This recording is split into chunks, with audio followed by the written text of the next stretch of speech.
Okay, we're going to begin our last session. How wonderful to have Dr. Cardenas-Hagan here. There are nearly 5 million English language learners in our U.S. public schools, and nationally, about 1 in 10 of our students are learning to read and spell English. Some of you are in schools with a higher population than that, for sure. Dr. Cardenas-Hagan is a bilingual speech-language pathologist, a certified academic language therapist, a certified dyslexia therapist, and a qualified instructor. She's the president of Valley Speech, Language, and Learning Center and an associate research professor for the Texas Institute for Measurement Evaluation and Statistics at the University of Houston. Her research interests include the development of early reading assessments for Spanish-speaking students, in addition to the development of reading interventions for bilingual students. She's authored curricular programs, book chapters, and journal articles related to language and literacy development for English language learners. Dr. Cardenas-Hagan is currently engaged in a national project for response to intervention, MTSS, among English learners, which is sponsored by the Office of Special Education Programs. She currently serves as the vice chairperson of the International Dyslexia Association and chairperson of the National Joint Committee on Learning Disabilities. Please join me in a warm welcome for Dr. Cardenas-Hagan. Thank you. Thank you for having me here today. And I can't say they saved the best for last because I adore Marcia Henry. Thank you. Let's give Marcia Henry a round of applause. And what many of you don't know is Suzanne Carricker was my teacher, and I would fly to Houston every Tuesday to take classes to become a dyslexia therapist. But often those classes began at 8 in the morning, and I would fly from my hometown. The flight would be like at 6 in the morning, so I'd get to the Houston airport at 7 and could, get in the taxi to get to the Nye-House Education Center by 8. And this past week I was just yesterday I was in Baltimore, and one of my colleagues said, "Oh, thank God I'm not in an airplane with you, because there's always something going on." So Suzanne Carricker, I didn't know, her daughter, her name is Elsa. And I would say, "Please, may I speak with Dr. Suzanne Carricker? This is an emergency." Or may I speak with, Miss Carricker, it's an emergency. Tell her it's Elsa. And Suzanne would get the phone, "What's up? What's wrong? What is my Elsa?" And I'm, no, I'm running a little bit late. There's fog in Houston, so they sent us to Dallas. And I will be there as soon as I can, because I don't want to miss a single opportunity. And so it's been such a joy to know for many years Marcia Henry, and to know Suzanne Carricker as also my friend and mentor. So you all have had a great treat today. And so this evening, it's already evening, no, this is, in my culture, this is our siesta time. And I usually take a nap at this time, but I don't think I'll take a nap today because I'm rather cold like you, right? It's a little chilly. But I studied in Spain, and when I came back to the States, and I was trying to take classes, I would sit in front, try and stay awake, and I remember one day it was the chemistry professor, he just got up here and just blew up a balloon in front of me, and I said, "I'm so sorry, I didn't mean to fall asleep, but your clock, it's just used to taking this nap in the afternoon." So when I get the students, I'm like, hello, no, just kidding. I'm always paying attention. But anyway, so I'm delighted to be here and to talk to you about a very important topic. How many of you have English learners? I was just asking, are there any English learners in Tennessee? Let me see your hands. Oh, all right, that's good. So you have a little bit of interest in the topic.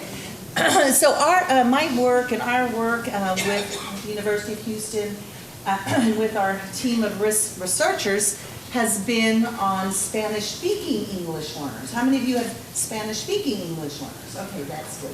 Now, we know that there are many different languages spoken in the schools, right? We have these English learners, and the numbers continue to increase.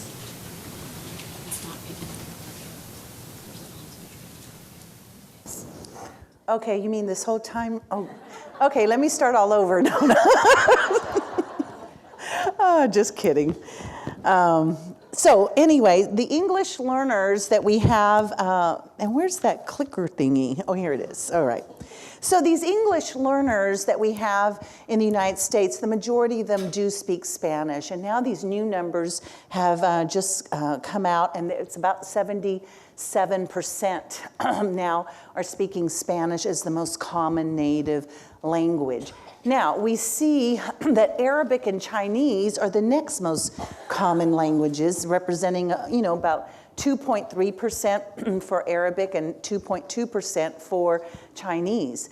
But that doesn't take care of all the English learners that we have in the United States, because the home languages of these English learners represent 400 different languages. And in Houston, where Suzanne Carricker knows Houston so well, it's one of the most diverse cities, and in that school district there, have hundreds of, languages of these students, right? And so when we look at how many teachers have certification and training and working with English learners, it's less than 2% of our teachers with that endorsement for working with English language learners, right? Fast-growing population, and not enough of us, right, to work with them. So, these opportunities mean so much. So I'd like to thank you for inviting me and Marcia and Suzanne to speak here, because what a delight to know that, you can reach all of these people, and that making sure that we're also thinking about children who are English learners and children who also can struggle with the English language and struggle with reading. So we know it's a fast-growing population, and we know that we need to do better. We know they need to do better, but really I say we need to do better too, right? It's not all on the child. And a lot of times it's like, it's their fault, it's their fault, it's their fault. But what are we doing to make the situation much better, right? And I will tell you, I know from experience, I'm so old that, Suzanne was asking me, she goes, Elsa, did you have those, books, those Dick and Jane books? I'm like, yes, I did. And what was even worse is I didn't speak English. And so I was like, Dick and Jamie, right? And so I didn't speak English. And, so English is my second language too. And when we went to school, there was no such thing as, dual language or bilingual education.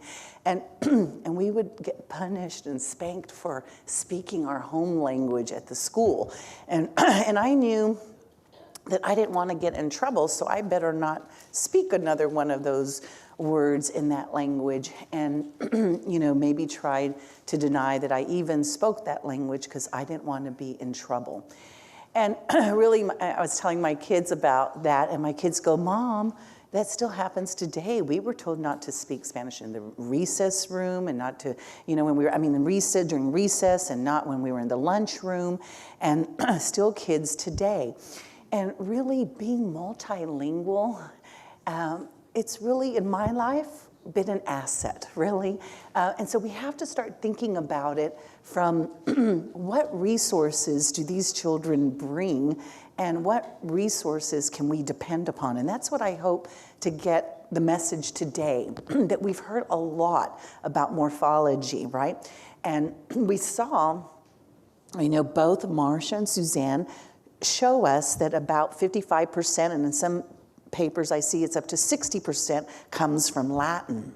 And these words that are Latin words are often words that are high-level vocabulary words, usually words with very lengthy syllables, and common everyday words in English, in our language of Spanish, are very high-level words in English. And talking about that morphology, I know that, I always felt like this, struggling to catch up in that English language, and taking that SAT test, which has a lot of vocabulary words, right?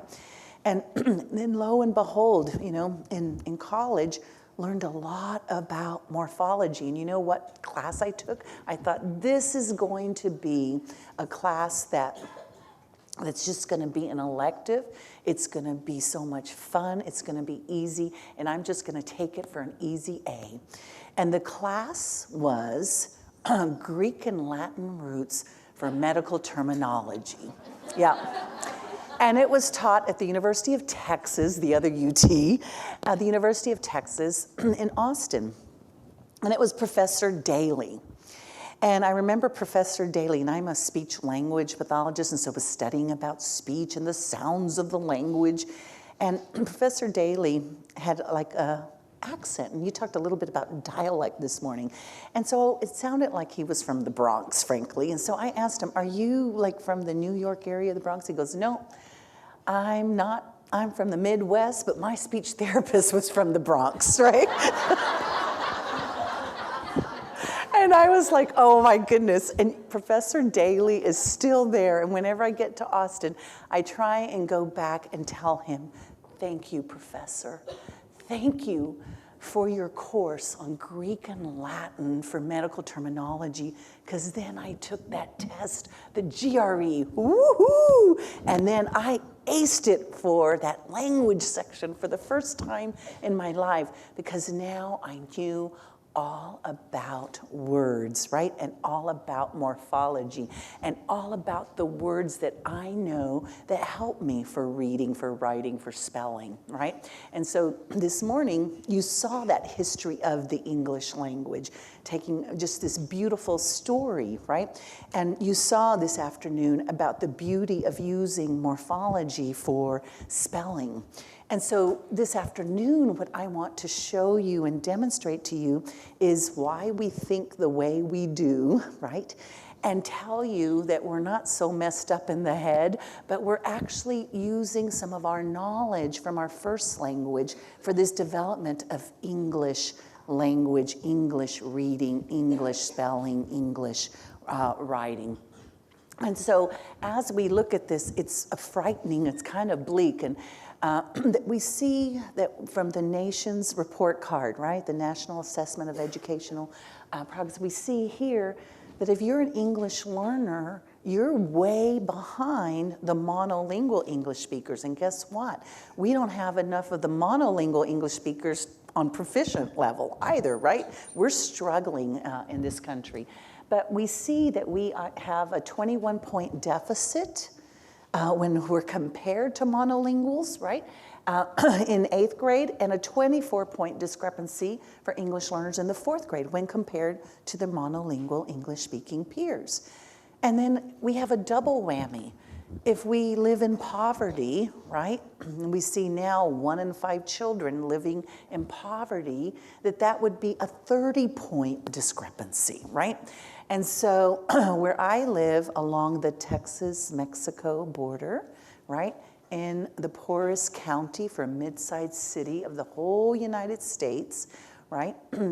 So 100% free and reduced lunch in our school districts. We feed them breakfast and lunch, and they stay after school and work so they can get dinner, right?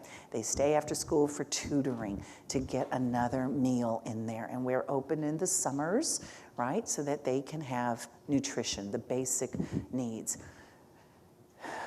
The only way out of that cycle of poverty is education. And we depend on you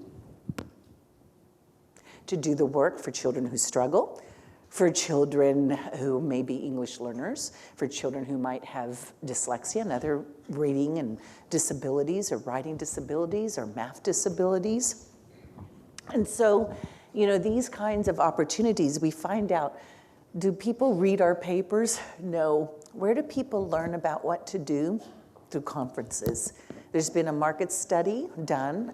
I was on the board of the Regional Educational Laboratory for the Southwest, and it was found where you're going to get your message is in opportunities for professional development and conferences like the one that you have today. That's how we're going to get our message out. And plus, our papers take years and years and years to get published, frankly. And by the time they get published, it's like, okay, we're on to something new and different, right?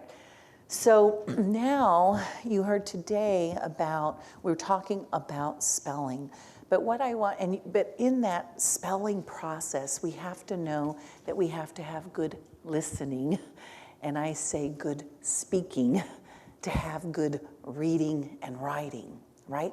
And so I've got to make sure that my students, my English learners, are actually taking in these words, these sounds that you are speaking, right? And I have to produce them. My teacher has to produce them with precision. So you better watch what is your teaching language, your teaching voice. You see, we need a little bit of extra time to process. Was that a word?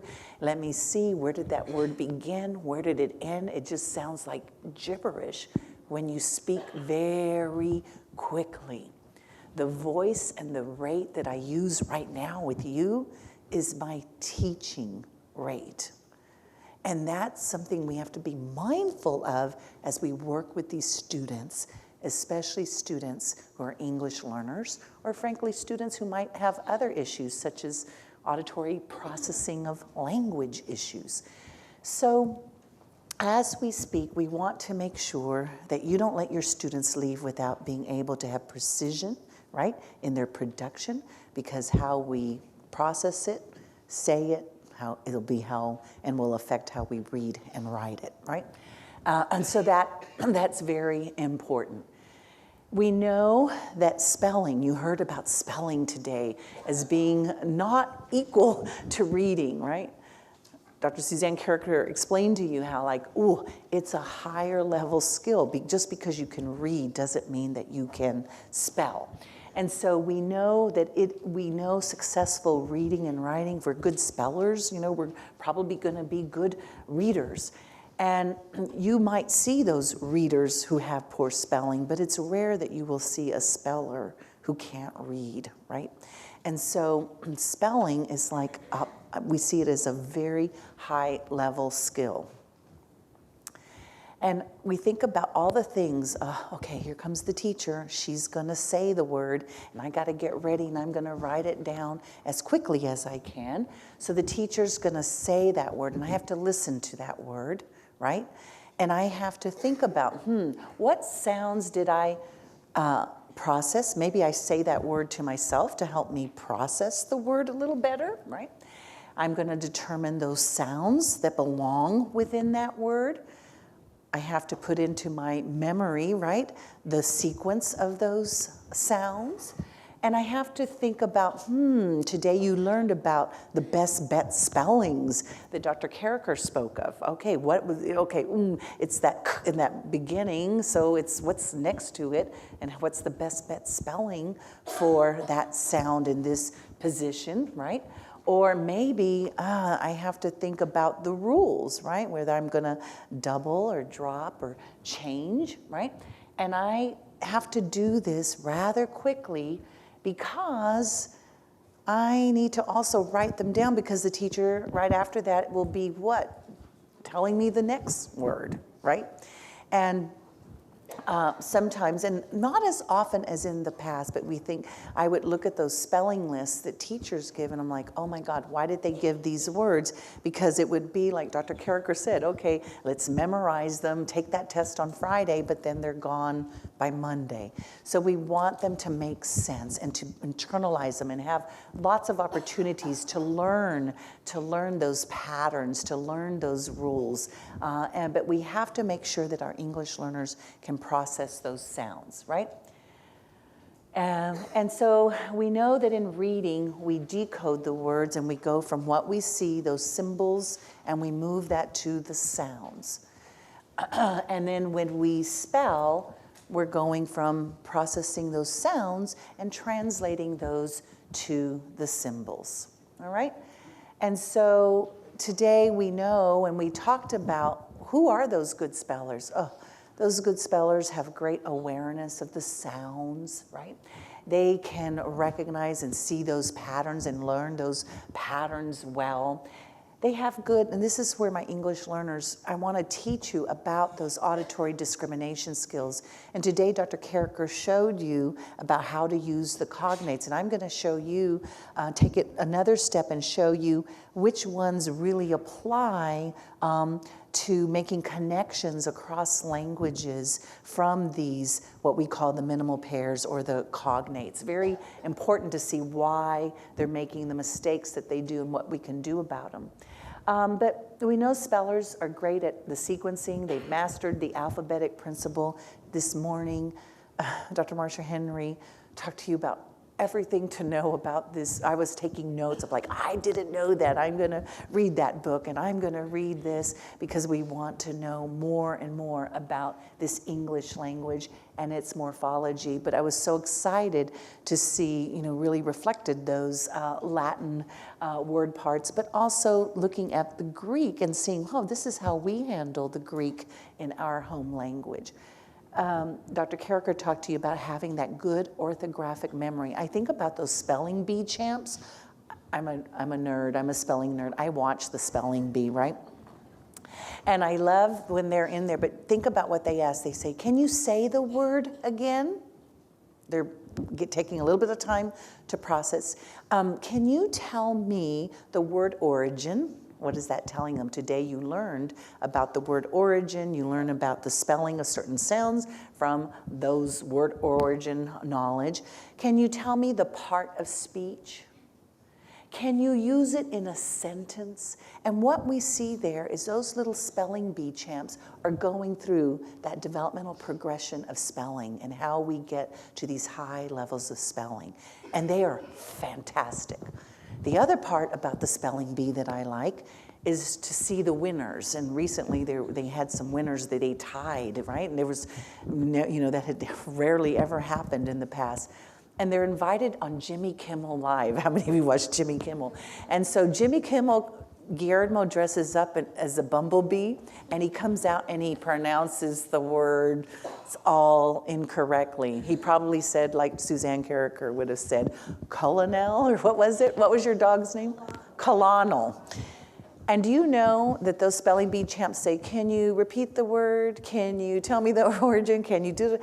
And use it in a sentence, and through that they would get it right, and they beat Jimmy Kimmel, right? Even though Guillermo pronounced it all incorrectly, right? So we know that these good spellers are awesome at what?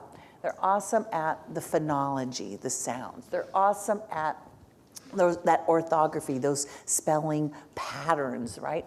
And they really have knowledge. When you add that morphology to it, so today you learned about the patterns, the rules, you learned about what to do about it, you learned about the morphology. So all of that is what we know about good spellers. And what do we see teachers do? Sometimes we say, okay, let me give you those spelling words, right? And let's practice writing those words, right? Let's really try and memorize them. How about if we write a sentence? Maybe that will help in the spelling. Let me give you some homework practice, right? And then let's give you a practice test on Thursday, and then we'll have that test on Friday. And what we know is that that's not the best practice for spelling instruction, right? Just a little bit ago, you saw good practice for spelling instruction, really having them think about the words, look at those patterns within the words, figure out the best spelling, apply morphology and the origin of the language to it, follow that pattern. That's going to help our students to do well in this classroom. So spelling is not memorization, that rote memorization. So I want to talk to you about this language of Spanish as an example. And so when we think about the sounds or language of the language, when I think about Spanish, we say, you know what? We have 5 vowel sounds. That's it. And those vowel sounds never change. Can you all turn to your partner and say, ah? Turn to your partner. Say ah. Say say e. O, oo. That's it. 5 vowel sounds, they never change. all right? Isn't that easy? In English, when talking about number of words, that million or more words, Marcia Henry, Suzanne Carricker, in our language, we have 100,000 words. So we go round and round when we try and explain things because we don't have enough words to get at the beautiful words of the English language. Now let's look at the letters and the sounds, all right? So I want to just show you, we have 17 consonant phonemes, all right? So we have 5 vowel phonemes and 17 consonant phonemes, right? And in English, we say we have about 44 phonemes. Some might say 45, you know, just depends who you're talking to. And so when we look at that, we have to know those letter and sound correspondences. But look at what we already have. Look at the resource that we have. So let's look at some of these consonant sounds. So the letter B, can you tell me the sound for that in English? It's the same sound in Spanish. The letter C, can you give me your hard C in English? Very good. Can you give me your soft C in English? We have the same thing in Spanish, all right? The letter D, can you say the sound? The letter F, same. The letter G, give me the sound. And what do we say about K? It really doesn't exist in our language, but we do have words that made it into our language, right? So say the sound K for the K, right? And then we have the L says the M, N, the P, the S, the T. Now here's this letter V, and all right? And so we're trying to get rid of these dialectical variations, right? So the standard would be V, right? If you look at the history of the language in Spanish, right? And in English, it's also what? But in some dialects, they will say B for V, right? So that's why they say, my mommy took me in the mini band for my violin lesson, and I had a very, very good time, right? And so, so we see that they confuse the B for the V depending what region or what country they came from. Most Spanish-speaking countries will do the sound V, and they're so different, right? So do the sound B. What did you use? Your 2 lips. Now do the sound V. What did you use? So different. But because they use those 2, they're using their knowledge, right, of how they produce it in that language, all right? So let's do the W. Can you do that sound for me? Okay, it's not W. Because our first president wasn't Washington, and I didn't go eat at Wendy's, right? So I ish, you wouldn't say right? Because the sound is actually, we don't release it until the next vowel sound comes. So it's w, right? So wish, Washington, Wendy's.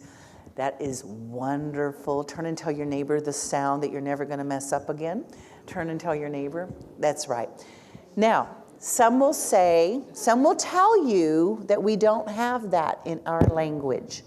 But I'm here to tell you that we do have the sound. All right? So we will find that w in our language whenever we have something like a UE or a UA. So tell me what you heard. I'm going to give you a word, you tell me the sounds. Cuento. Say it. Cuento. Let's see, what sounds did you hear? K, w, e, n, t. Say cuando. K, w, a, n. So there it is, right? So we do have that sound, we just don't spell it with w. Now there are some words spelled with the W, but they're proper nouns usually, or words that come into the language from another, very few. Now, the X, in English, how do you pronounce X? Tell me your pronunciations. Say it again. It has kind of like the K with the S. X, that's the most common. What's another way if we saw X? It might say, not as common, but might say what? Z, yeah. So for us, X also says X, right? So if I say saxofono, that's like saxophone, that says X. And I might say that word xylophone, but I might say xylophonos. So, and we have one more, and that would be So we have 3 different sounds, but the ones that connect is the most common one of English, ks, right? And then we have that Y. Tell me your sound. And it's not yeah, right? Let's try and clip it a little bit better. Yeah, that's right. And so we have that same sound. So if I looked right here, can you count up how many of those consonants were the same? How many consonants did you count? Can't count? About how many? 16. 16, right. And the vowel sounds that are pretty close there would be the sound eh. Can you say that? That's pretty close. Eh, very good. And, but that's about it for those, like, that would go with the short vowel sound, right?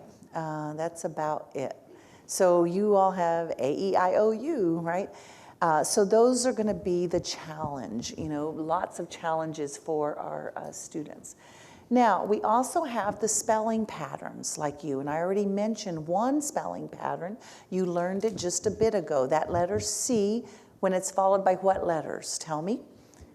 A, O, U, and consonants. We have the same pattern. And when C is before E or I, how do you pronounce that now? S, right? So that's that soft C before E or I in our language. But for you, it's also before the letter Y, like in cycle, right? Now, so do I have to know the language to make the connections?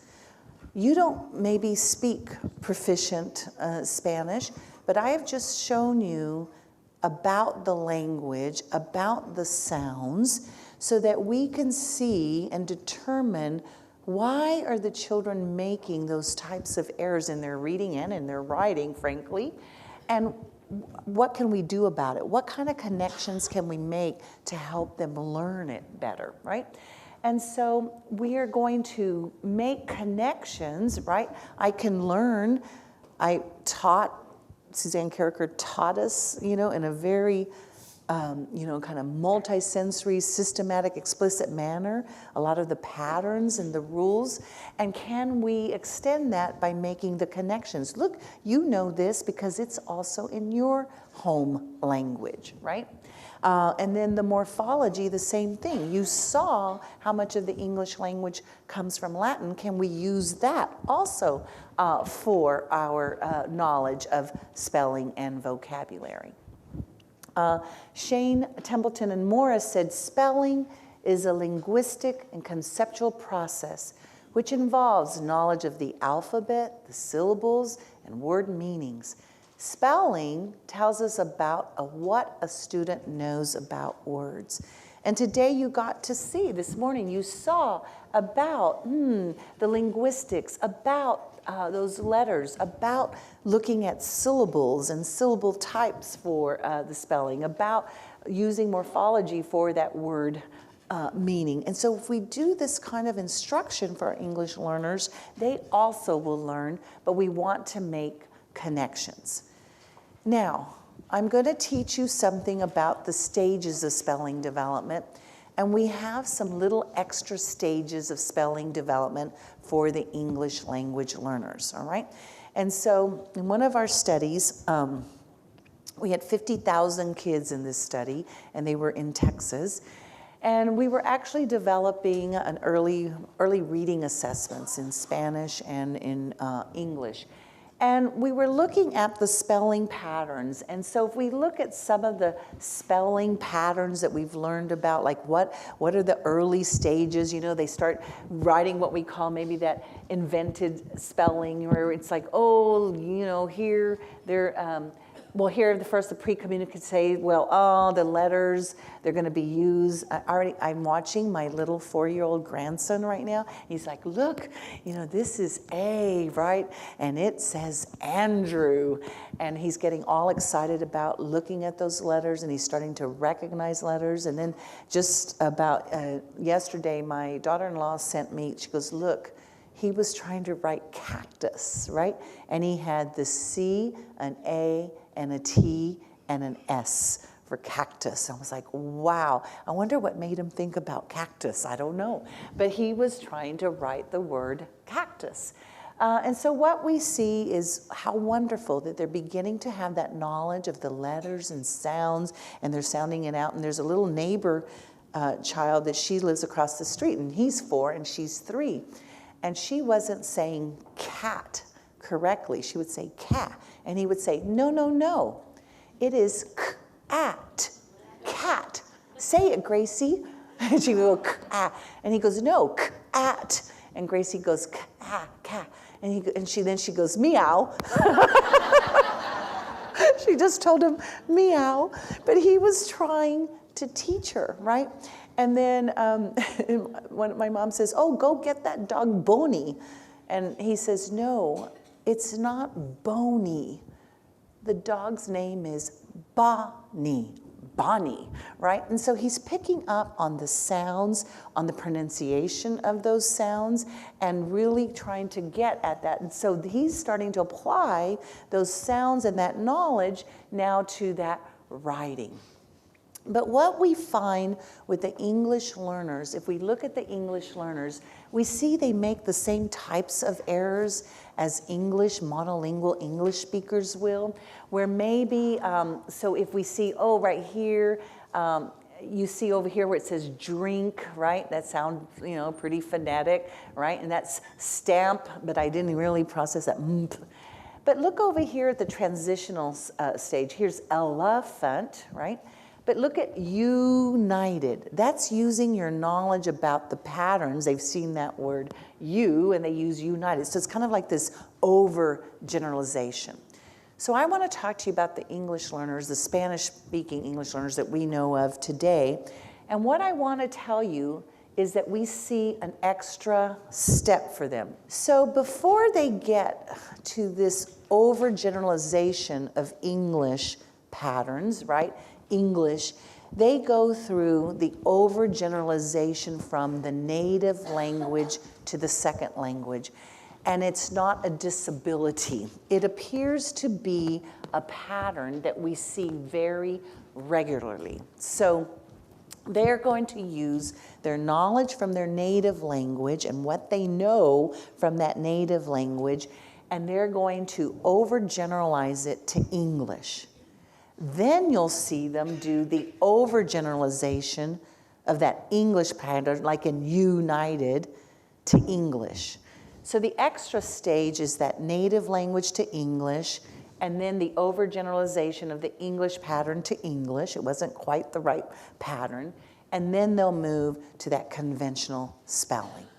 Turn and tell your neighbor what I'm trying to explain to you. What is different about the English language learner and that spelling development? Turn and talk to your neighbor about that. Good job. So now we're going to analyze, and we're going to be looking at these patterns, right? These spellings.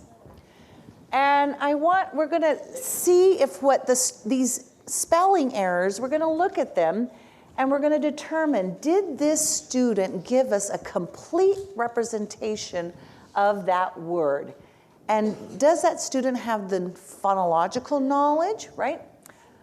Do they have that morphology? Do they have that orthographic pattern knowledge? And we're going to look for monolingual and as well as English learners, right? Bilingual children, all right?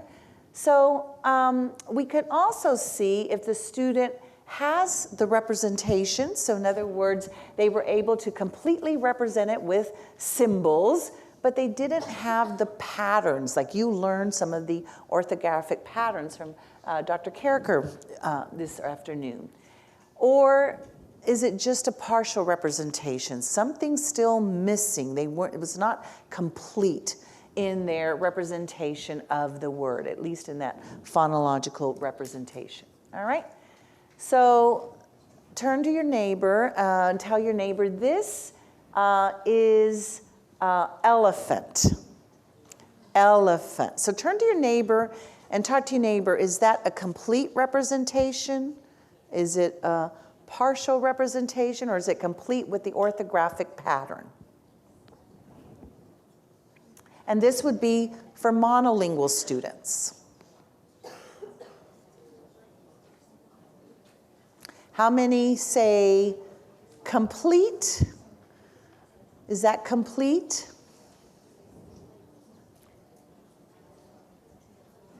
Complete with the orthographic pattern? Let's see. So we have this complete, but I want to tell you, why did I say complete? Look at that letter L, right? What might they be saying? L, fen. Why the E? Because of the, that's right, elephant.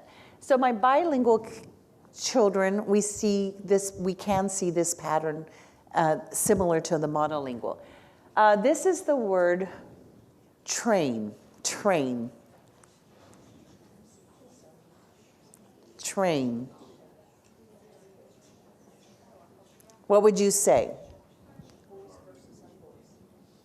Would you say that's complete?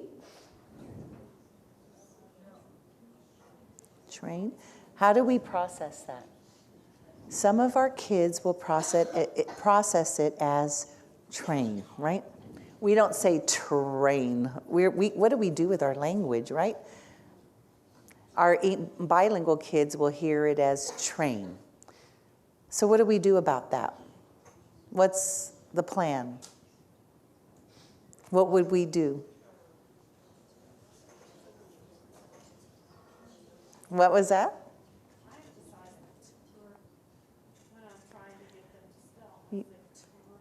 That's right.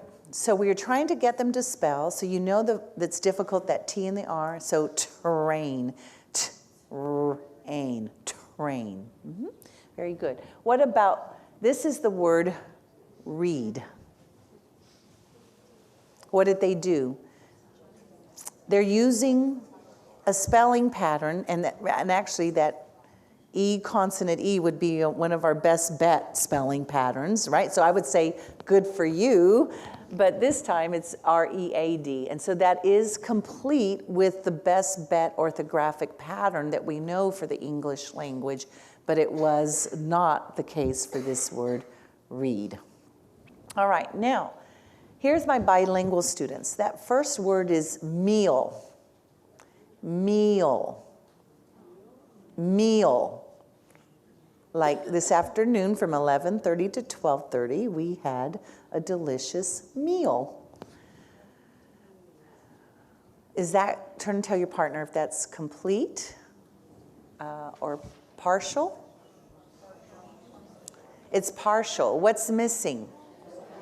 Ooh. Why did they use the I? Do you know? They use the I because in Spanish, the I says E, right? So in Spanish, that would be meal, and they probably didn't hear the last part, meal, right? So what are we going to do about that? Once again, work on maybe taking it apart, giving, like you saw maybe with the blocks, first with the sounds, then with the letters, right? Teaching them how we're saying it, right? And giving them a representation. What about you? What would that be? That would be complete. In Spanish, and we see this mistake in bilingual kids and monolingual kids, that Y, you, right? You, the kids make that mistake, bilingual kids do as well as monolingual. This would be C, and once again, what do I have there? That E, right? It's represented, and my best bet spelling, would be EE, right? That digraph EE, but I use the I because of my language. Here's name. That would be complete because EI in our language says A, right? And so they don't know that A consonant E for name, but in Spanish that would make sense because EI says A. Here's another issue, that told, that would be partial because what's missing? The L, told, right? And we actually see monolingual kids have the same types of difficulties. All right, So just like you saw for the monolinguals, right, it really is helpful for us as English learners to make sure that we're processing those new sounds and manipulating it. And as Dr. Henry talked about this morning, we won't see that manipulation of the deletion and those consonant clusters until about first grade, right? We want to make sure they get those letter and sound correspondences, right? We want to make sure that they have those spelling patterns and that best bet, plus also those spelling rules.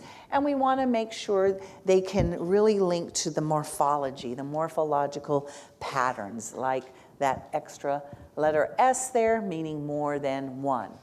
So what are we going to do different for our English learners?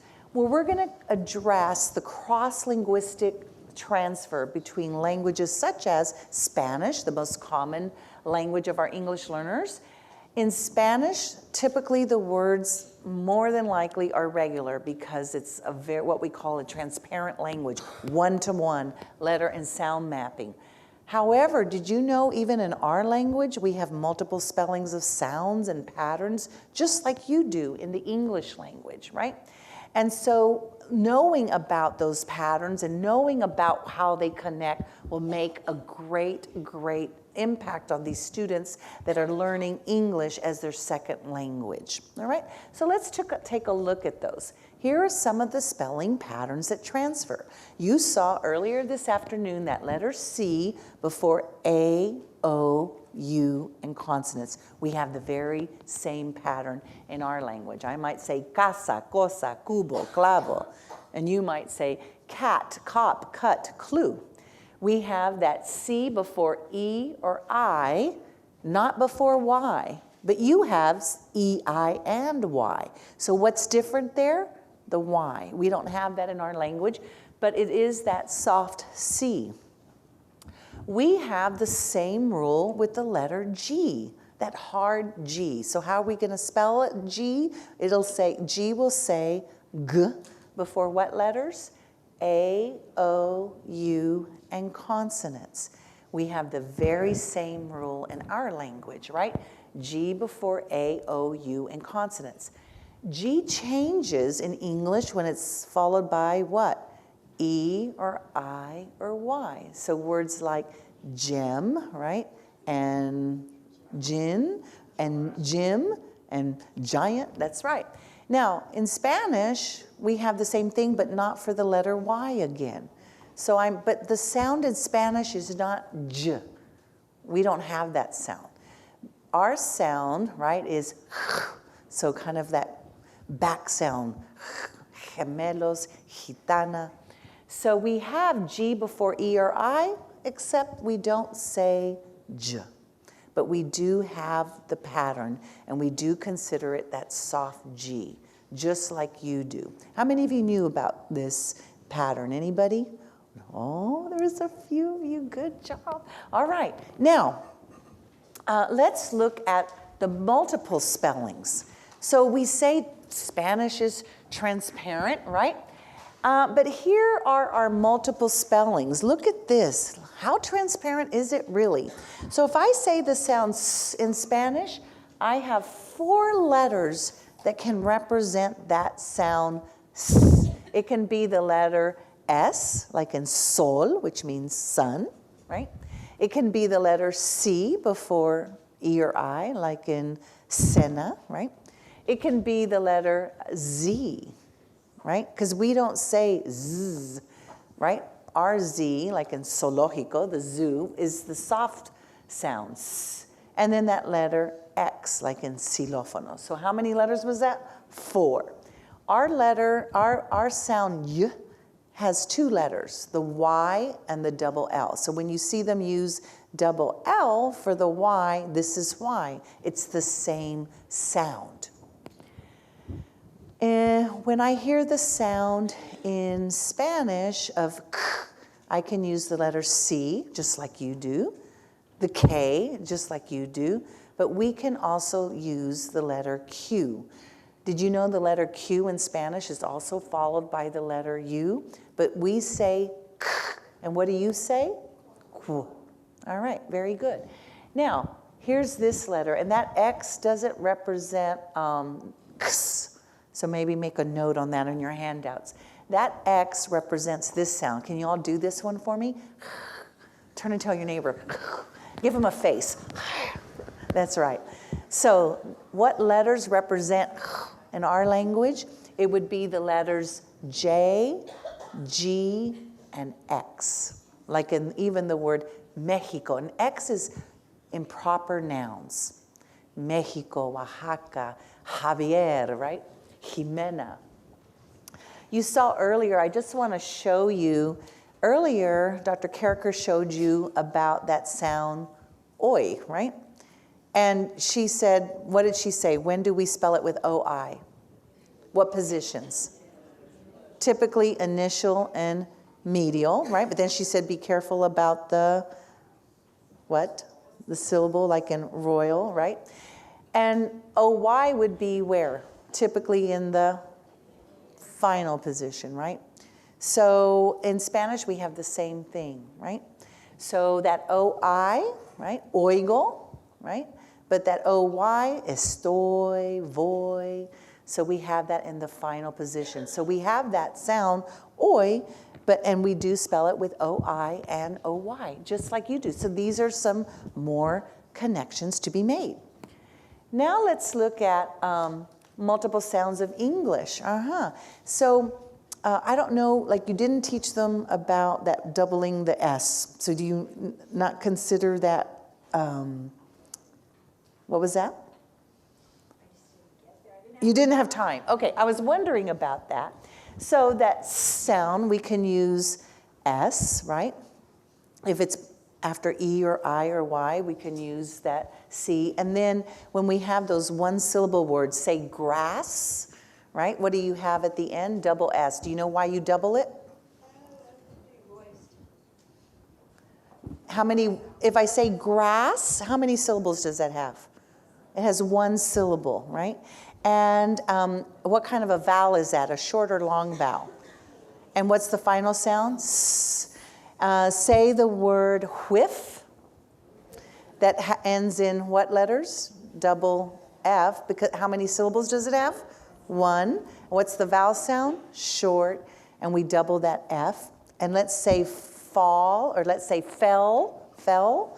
He fell, so that would have double L. It's a one-syllable word after the short vowel. So in scientific spelling, Dr. Carriker calls that the floss rule, right? So final F, L, and S is spelled FF, LL, SS if it's a one-syllable word after that short vowel. And floss is an easy way for them to remember it because it has F, L, and S. So we double FF, LL, SS in a one-syllable word after that short vowel. So that'll be something for these students to learn.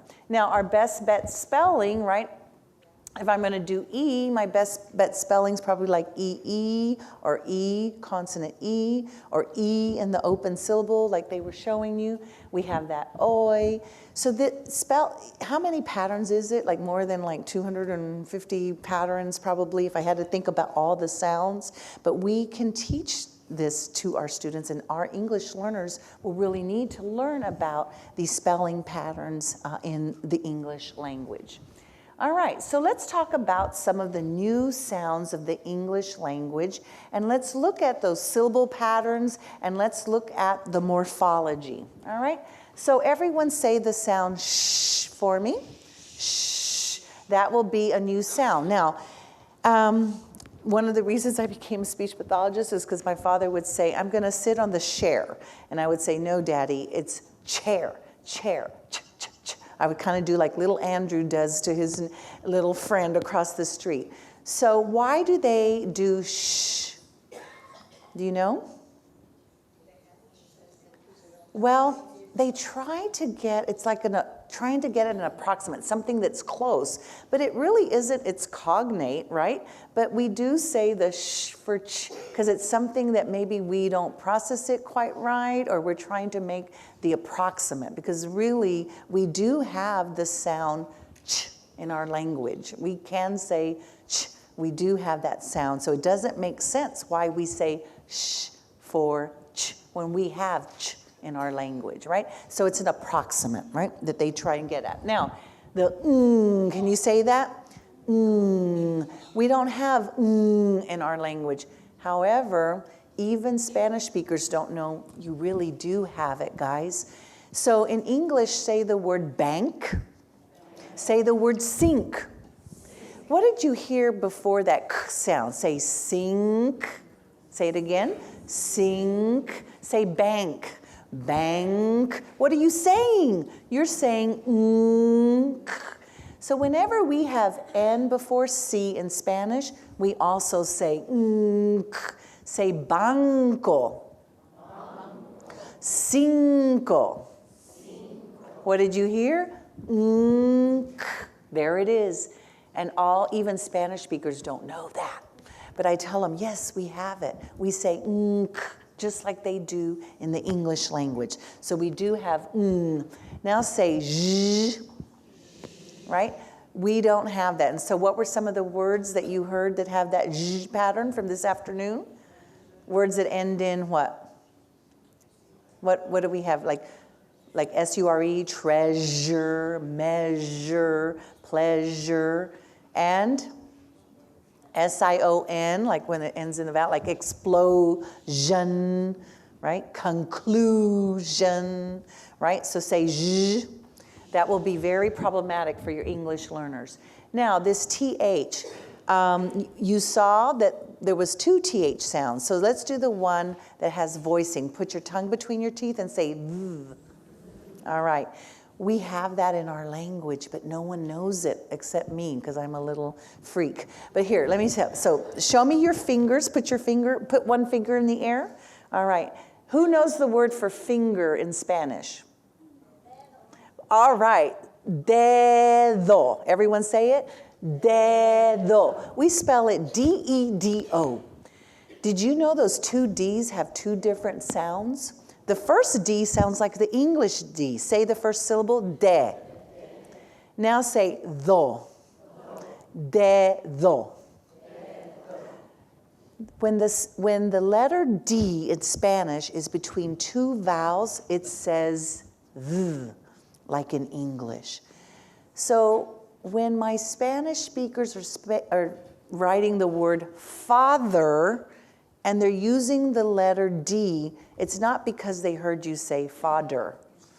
It's because in Spanish, we use that medial D for TH, voiced. Turn and tell your neighbor, what letter is it in Spanish that represents TH voiced in English? Turn and tell your neighbor. What are the 2 sounds of D in Spanish? The first one's like English, it says D, and the second one is th, all right?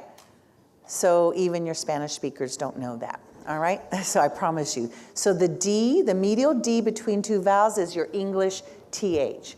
All right, now, say the sound and they're gonna tell you, we don't have H in our language. H is silent, but we do have that sound. It's similar. We do have something similar, right? Something similar, close and approximate. We say, it's a little bit further back, right? But very similar. If we could just move it a little bit more forward and not so like guttural, we can say instead of, right? So we have that H, right?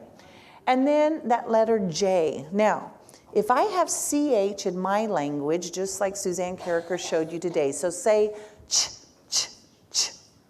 Say the sound 3 times. Ch, ch, ch. Touch your vocal cord, say it. Ch, ch, ch. I have that in my language. Don't ask me why I can't say the J in English. If I can say CH in Spanish, I could say J in English. And we have trouble with that, right? We say yellow for jello, right? So let me have you turn on your voice box like Dr. Carricker showed you. Say, let's say it without our voice box on. Say, ch, ch, ch. Now turn it on real hard. J, j, j. Turn it off. Ch, ch, ch. Turn it on. J, j, j. Turn it off. Ch, ch, ch. Turn it on. J. Our English learners need that practice, and that letter J that says J, or the DGE, or the GE, GI, GY, that's problematic for us. But if we can say CH and CH, then we can do J, and that's how you would teach it to your English learners, so then they can hear it, see it, say it, write it, right? Okay, very good. Now, let's look at, the Z, same thing, all right? I always say, I want those ones. And I went to the Sioux, right? Instead of the zoo. But if I can say S, I can say Z. And I tell them, put your teeth together. Everyone, teeth together and say Z. Now voice box off, S, voice box on, Z. And I know a lot of times we want to say it incorrectly. I'm going to the esu or esu. And why do we say esu or zoo? We say the because we don't have, it's very hard for us. Lots of things start with the S, right?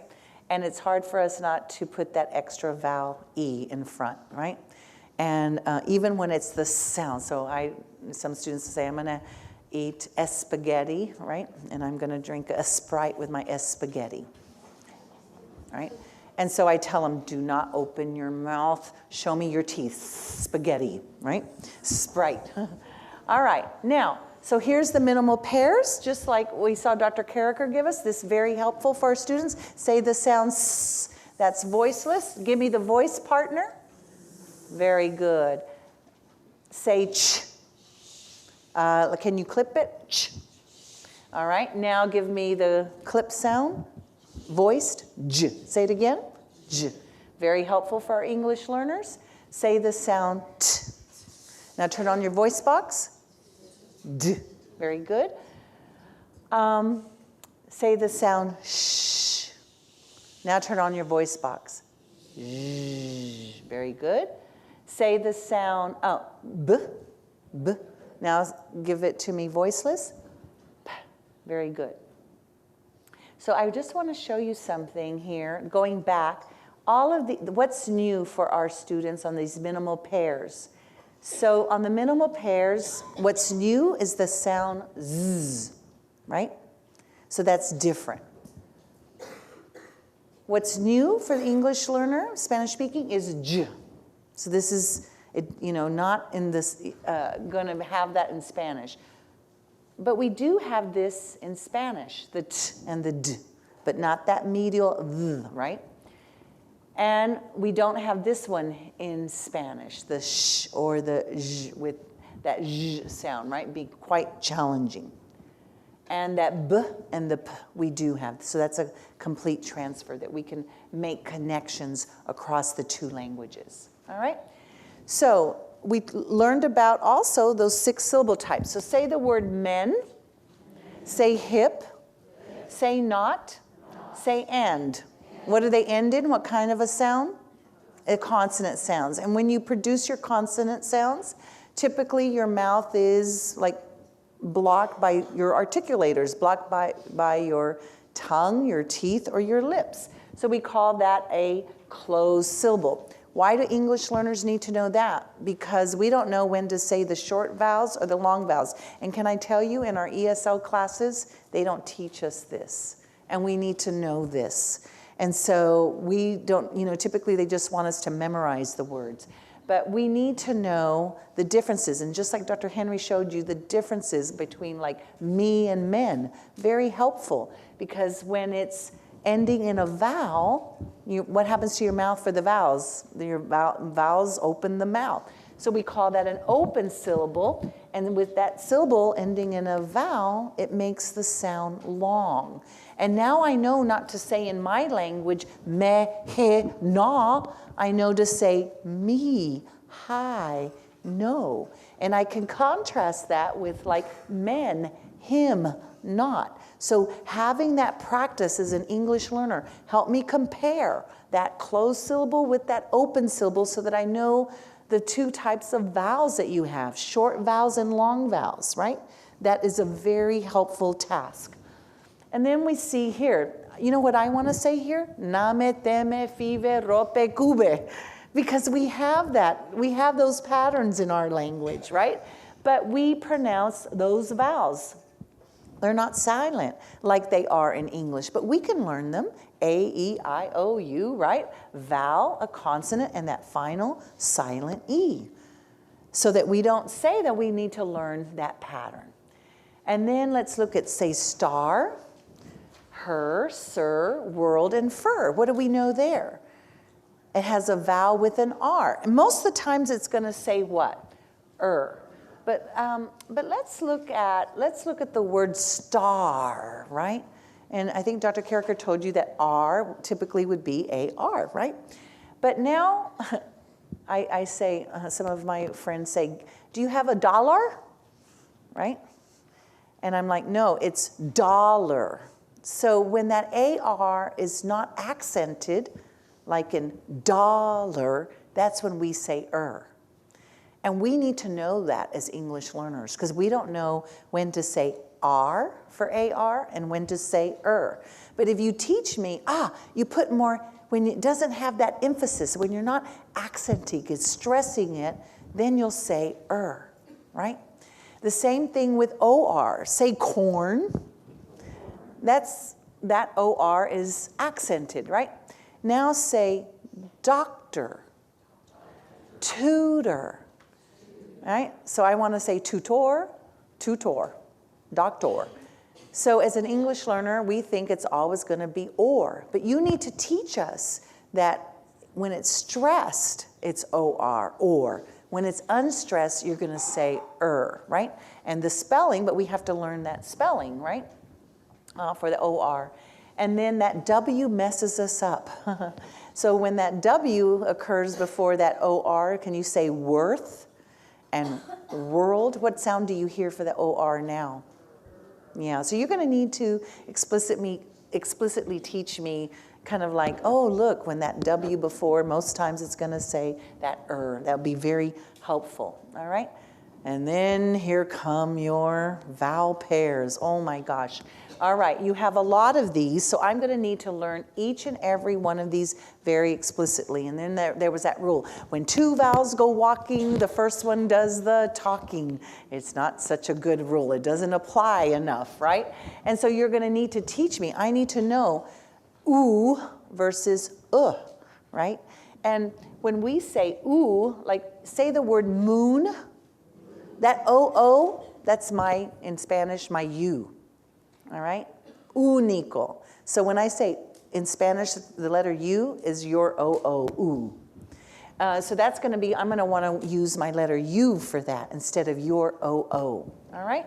So we have boat and tow and sail and pie. You're going to have to teach me those, and then we're going to analyze them as we're having to spell and read and write them. And then we had those final stable syllables with the LE, candle, sample, ankle, uncle, puzzle, right? And once again, those are the final stable syllables. We learn those as these patterns, and then we learn how to spell them, right? But if I give you an activity that would be helpful for me was when you give me words and I have to spell them. And sometimes the words you give me, I don't think they always follow the patterns. But one of the things I can do is do like Dr. Henry say. I'm going to give you, for example, if I give you a word like plane, Plane, what kind of a syllable would that be? What's the syllable type for plane? A consonant E, right? So a vowel consonant E. So that would be a vowel consonant E syllable. So I often help my English learners by not only processing the sounds, seeing that pattern, but also looking at the syllables and the syllable types to know when to say which vowel sound. Very helpful for our English learner. All right?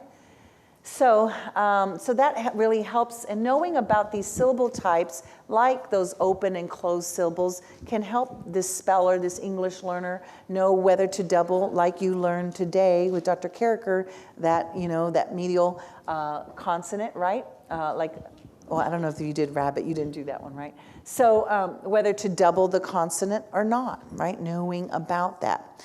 So let's look at the morphemes. So this morning I heard Dr. Henry talk about these morphemes and talk about the Latin and the Greek, right?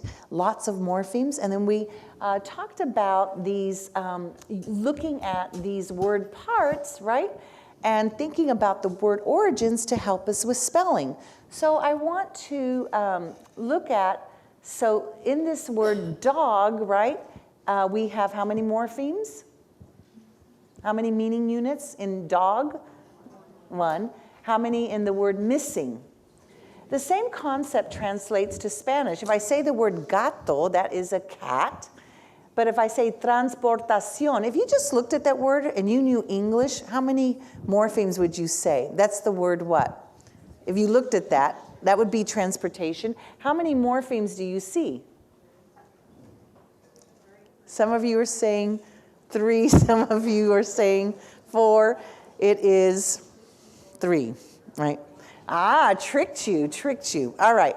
So now let's look at, now we're going to look at some error patterns, all right? So for this morphological language, what do I have to do for my English learners? You have to teach me, just like Dr. Henry told you, you have to teach me, I know that or, that's it, like profesor, I have that. But you have to teach me about that ER, right? Because I'm going to use OR. I know that the suffix OR and ER can mean one who, but it's only in Spanish that OR meaning one who, right?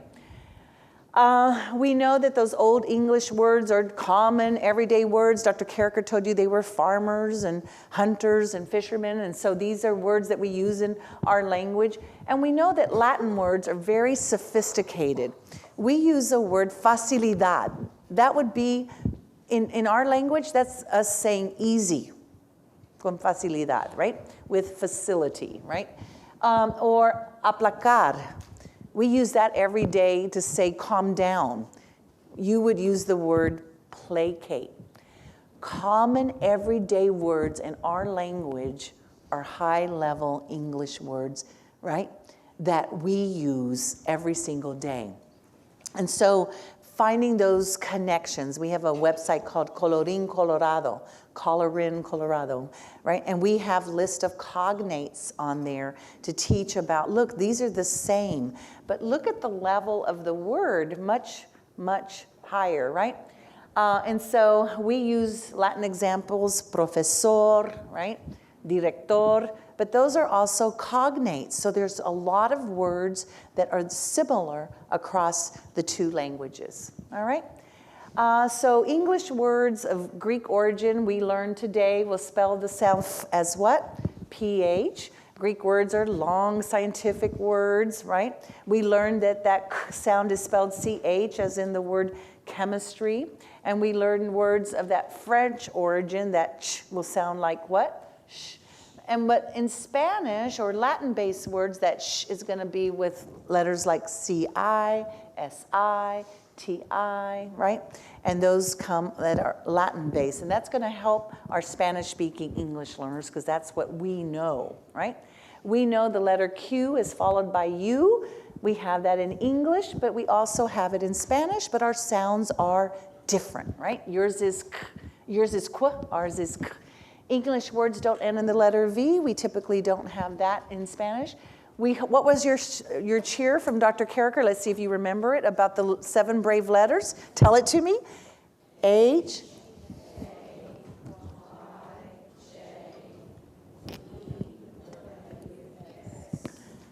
Never double in real English words, right?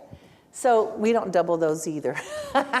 All right, and English words don't typically end with the letter I. What do we use? Y. But Spanish words, guess what? We end in the letter I. So we're going to see the students do that. All right. So now here's your assignment.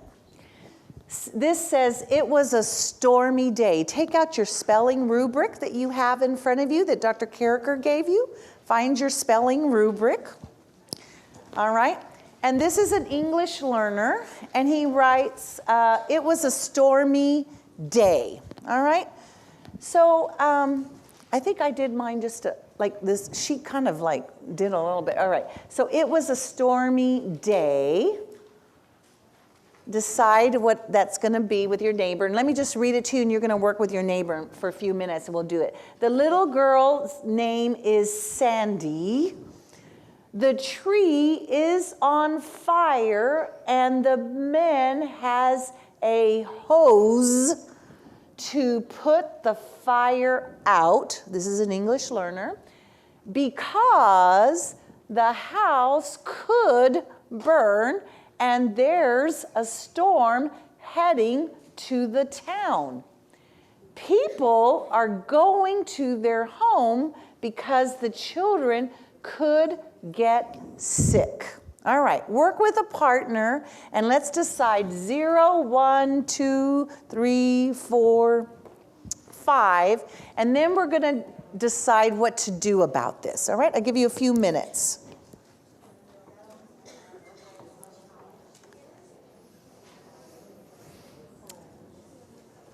Let's look at the first one. Say stormy. What did you put that as? What would you put that as? A 3. Woohoo! What does this student need to know? What does this student need to know? They need to give me the rule. English words don't end in I, they end in. Very good, very good. The little girl name is Sandy. And I didn't count that Sandy because sometimes people might spell it that way, even though we say English words don't end in I, but here's someone's name that does possibly. But what about little? What would you say there? You would say, so maybe a 3. What's just missing there? The pattern of, yeah. So teach the doubling of the medial consonant, right? And teach the final stable syllable pattern. That would be 2 things that you could do to help the students.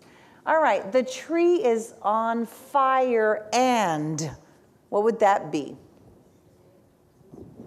That EN for and, what would you put? A 0. What is this student missing here?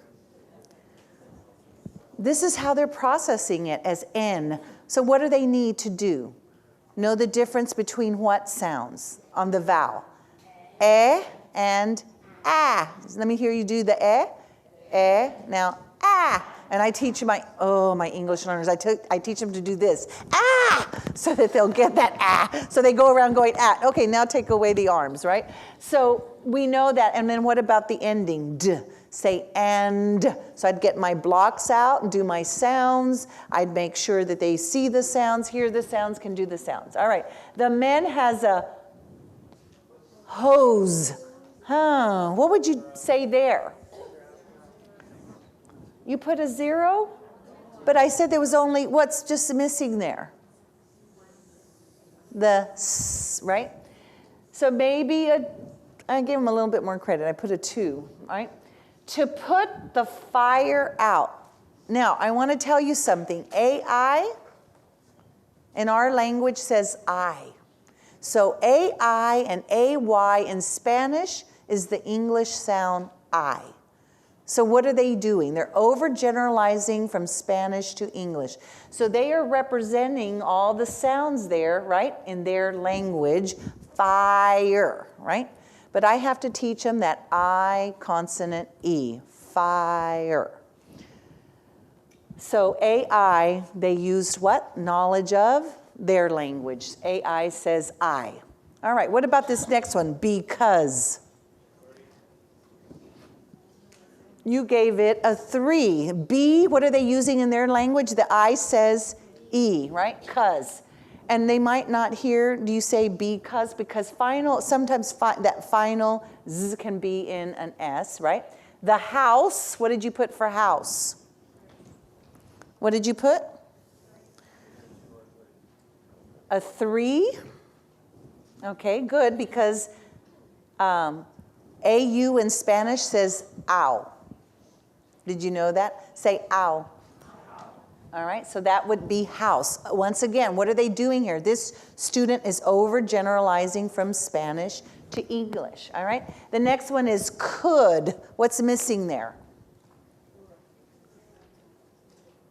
What am I missing there? The L, could, right? And the D, could, or maybe just that D and T.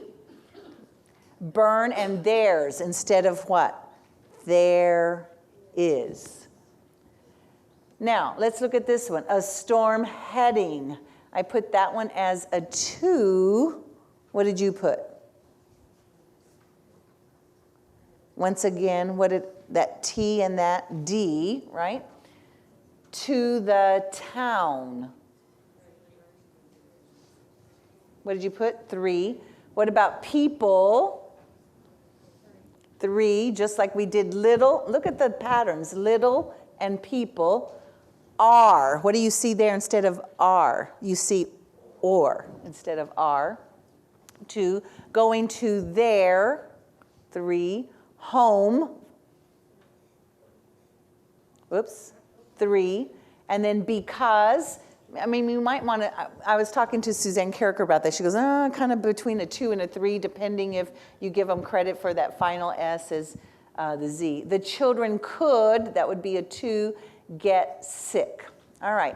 Now I want you to turn to your neighbor, and I want you to think about, look at your rubric again. Let's look at the rubric. And I want you to think about what Dr. Carricker said, right? Saying the 0 would be what? Working on what? What did she say 0 was for? Working on the sequencing of the sounds, right? The 1 to do would be that auditory discrimination practice.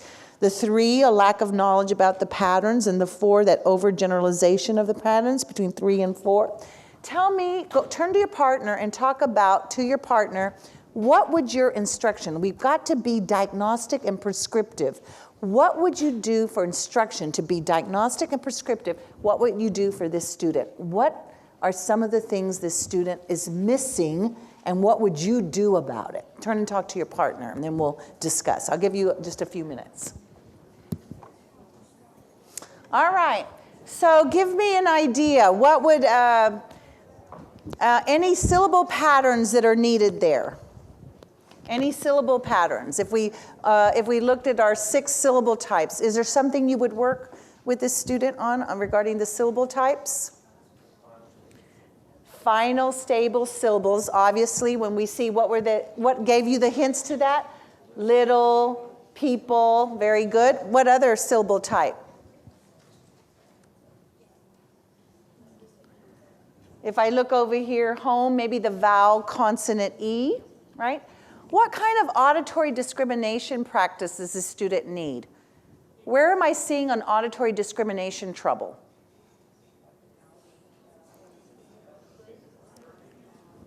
Auditory discrimination, like 2, remember the 2 sounds that are similar? The T and the D, right? Between the T and the D, that's right. What about vowel sounds? Which ones do they need help on?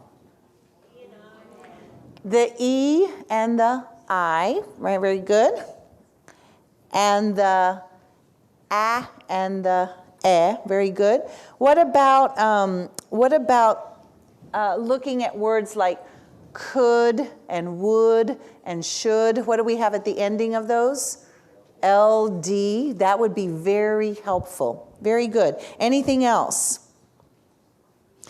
Fire, remember that vowel consonant E, just like that O consonant E, I need that I consonant E on that final stable syllable. Very good. All right, so we know that we can look at this and use the rubric that you have in front of you to also look at English learners. We can look at the auditory discrimination practice. We can look at the syllable types. We can look at the spelling patterns, and we can also teach them to learn the spelling rules. But do we always need a test to determine that? We can get samples from their writing to determine what kind of errors do they make, but we have to understand that oftentimes they're using their language for that second language, and that's not something, it's a disability or disorder, right? It's a part of learning that second language literacy, that second language spelling ability. So I hope today that you've been able to make some connections and learn about, this is why these are the types of errors that we see and what can we do about it. So as children learn to spell, their knowledge of words improve, and it also reinforces their reading. Thank you very much for sticking it out towards the end of the day. Have a good afternoon.